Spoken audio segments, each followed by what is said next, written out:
Hello, hello, hello. Welcome to the Faceless Podcast, a place where you can speak freely, be unashamed about your story, and embrace your truth. I did name this one, but I don't know if I'm going to keep this name. So, y'all let me know. I hope that what I say, matches with the name, and if you read the Bible, you'll know what I'm saying. If you don't read the Bible, you don't know what I'm saying. So, this morning, I was reading about David and I started to think about, I was just telling someone about, David and the story of David and how it started with Saul and how they wanted a king, right? A physical king. They picked Saul. Saul was disqualified, but while he was still serving, God was already checking the hearts of people to find David.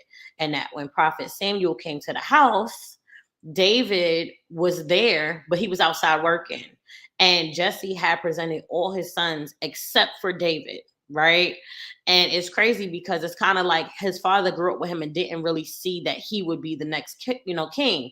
And even Prophet Samuel kept looking out the physical demeanor of the sons and was like, this has to be this. And God said, I look at the heart. I don't look at the physical present, because it's not about the physical, it's about the heart. And only God can see and discern the heart of a person, right? So now they, in front of his brothers and stuff like that, I'm assuming David gets chosen as the king. While David is, supposed to be king, he's still serving, he's still with the shepherd, he's still doing his job. And his father tells him to go and give his brothers food. So three of his brothers were, about to face Goliath, right?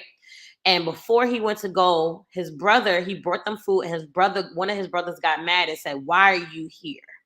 Right? His own brother. Why are you here?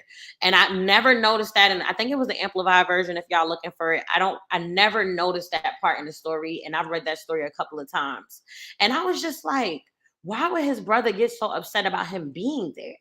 And what I felt like God said, because he knew that he was going to be king.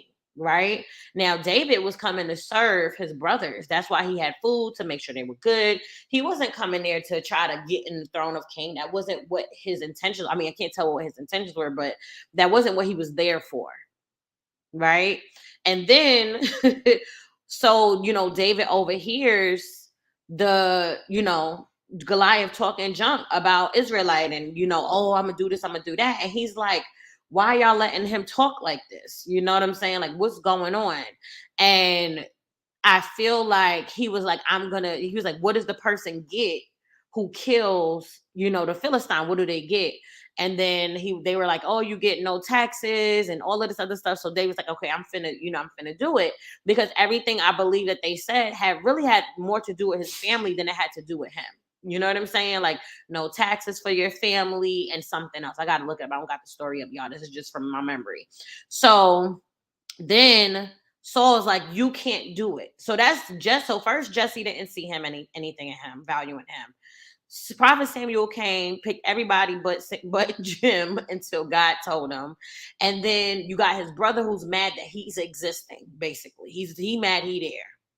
Then he's about to go into, and then the king tells him, you can't do it. And David is having to tell him, yes, I can. I've killed the bear. I've killed the lion. He is no different than that. And God is on my side. So I'm straight. Right. So then they try to put this armor on him, which it was too heavy. So he's walking around clunking because the armor doesn't fit. And he's like, I can't fight him like this.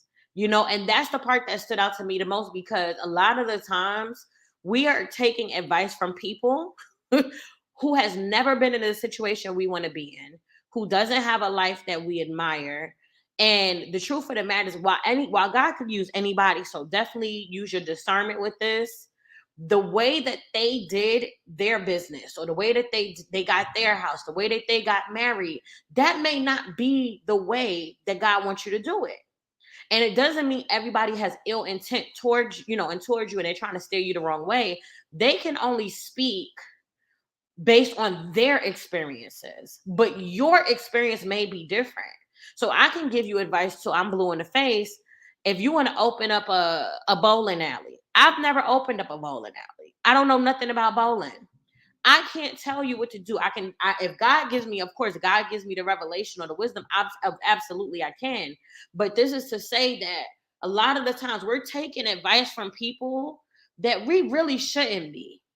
And David was trying to take advice from Saul. Well, he put the armor on because he's like, okay, this is what people usually use in this situation.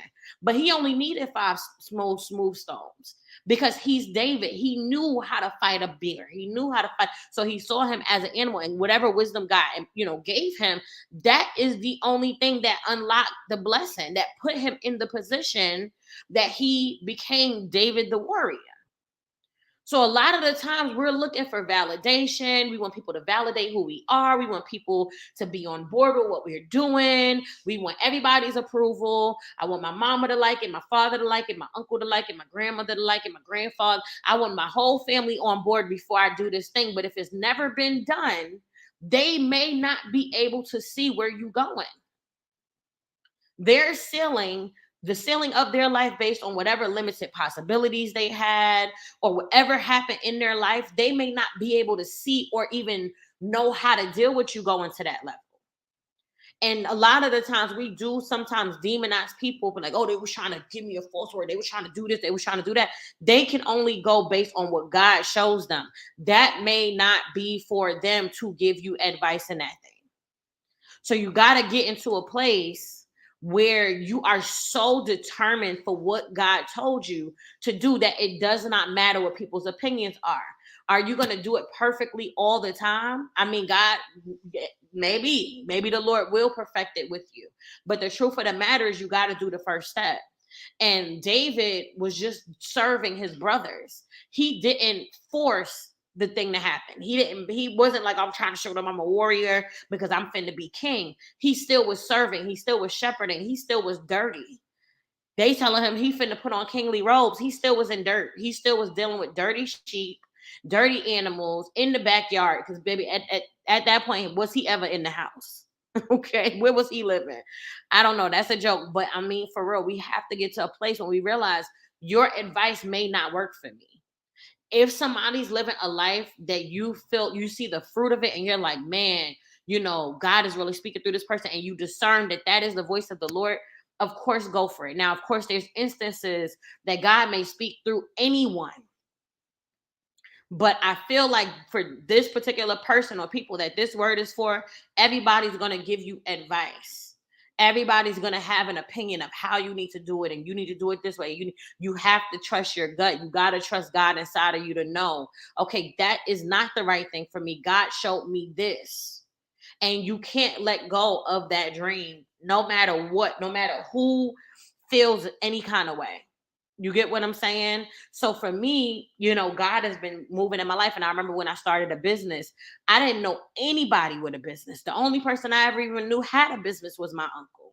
And I worked at his business, and I was like, wow, this is kind of fire. He actually owns something. So of course, me thinking, I'm like, oh, I want to have a business. So I opened up a skincare business a couple of years ago, and I had a business. It was featured on TV. I worked with a millionaire to get the commercial distributed. It was on BET. It was on MTV. It was all over the world. And the truth of the matter is, I knew I needed to get around like-minded individuals in order for my business to go to the next level, because nobody around me knew anything about a business. Nobody around me even had a business at that time. So the truth of the matter is, you have to put yourself in spaces where people maybe have similar wounds to what you have, maybe have gone through similar things, that they could speak to you in a way that's going to push you to the next level. And it's so funny because I was watching, it's two things. Tyler Perry was talking about, when God gives you a dream, everybody's going to tell you that it doesn't work and it sounds weird. It always sounds weird in the beginning until it's done.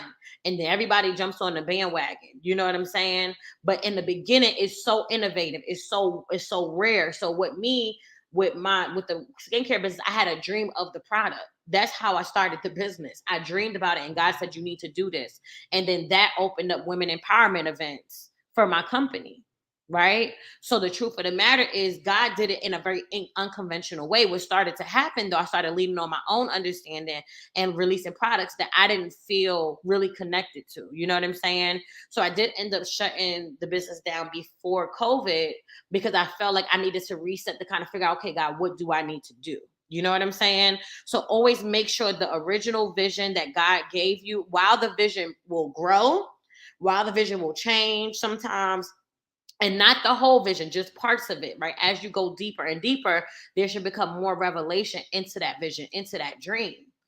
And I always hear God say, with men, this is impossible. With God, with men, this is impossible.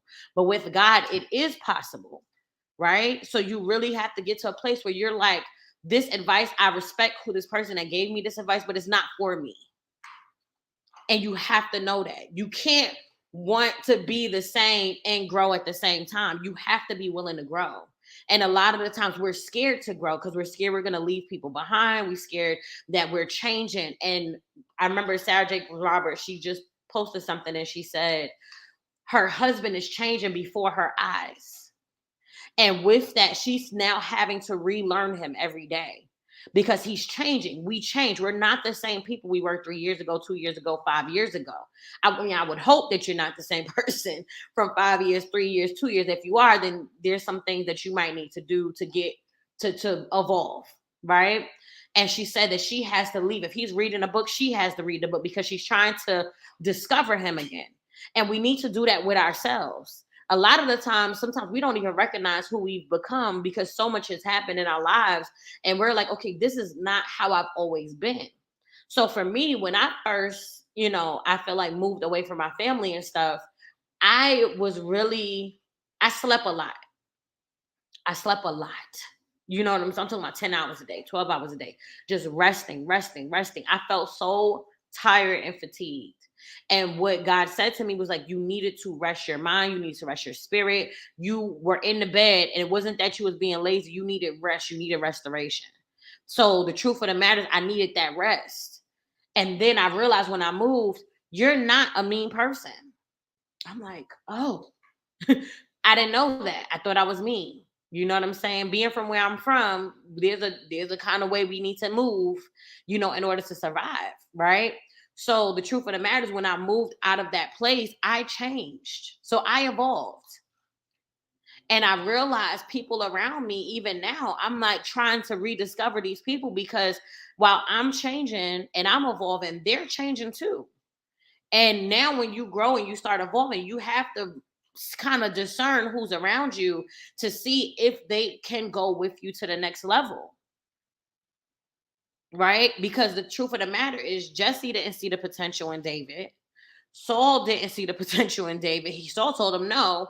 And his brother didn't see the potential in him. That's 3 different people he had to fight through just to do what God had already orchestrated him. It was already going to happen.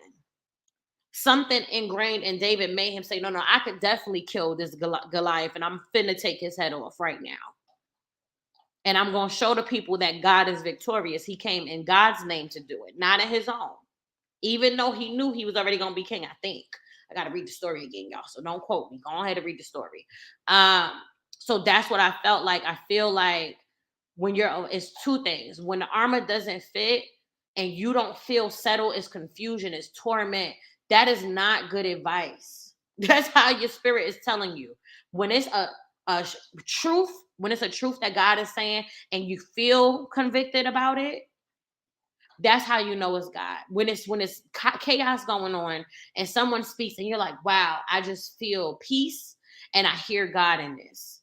You get what I'm saying? And the second thing is make sure those around you can breathe life into the dream. Make sure they can serve the dream with you. Make sure they can serve God in your life. Make sure they can minister to you. Make sure they can continue to push you forward into what God has called you to do and not hold you back from what God has called you to do. All right. So that's kind of what I wanted to talk about. I hope that I said it the way the Lord wanted me to say it, but it just goes back to when the armor doesn't fit because it's not yours. It was never supposed to fit. That armor was never supposed to fit David because that was not the type of warrior he was. He wasn't going to slay him with a knife. He was going to do it with some stones because he was going to do it the way he killed that lion and the way he killed that bear. They didn't even know his credentials. Saul didn't even know who he was until he killed Goliath. And then Saul said, whose son is that? Like, who is that man? Okay.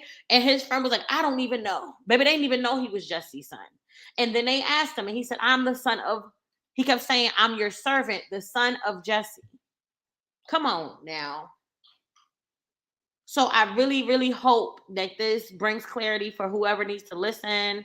Of course, this is always inspired by my personal experiences with my friends and my colleagues and people that I talk to. And then I'll come on up, talk about it and just, get my opinion out there. But, we got to get to a place where we're taking advice from people that are in a position to give us the knowledge that's needed.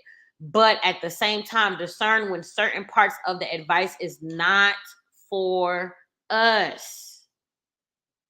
All right. So I am heading out. I just wanted to record this. I don't think I recorded in a couple of weeks. So let's be over and out. Bye, y'all.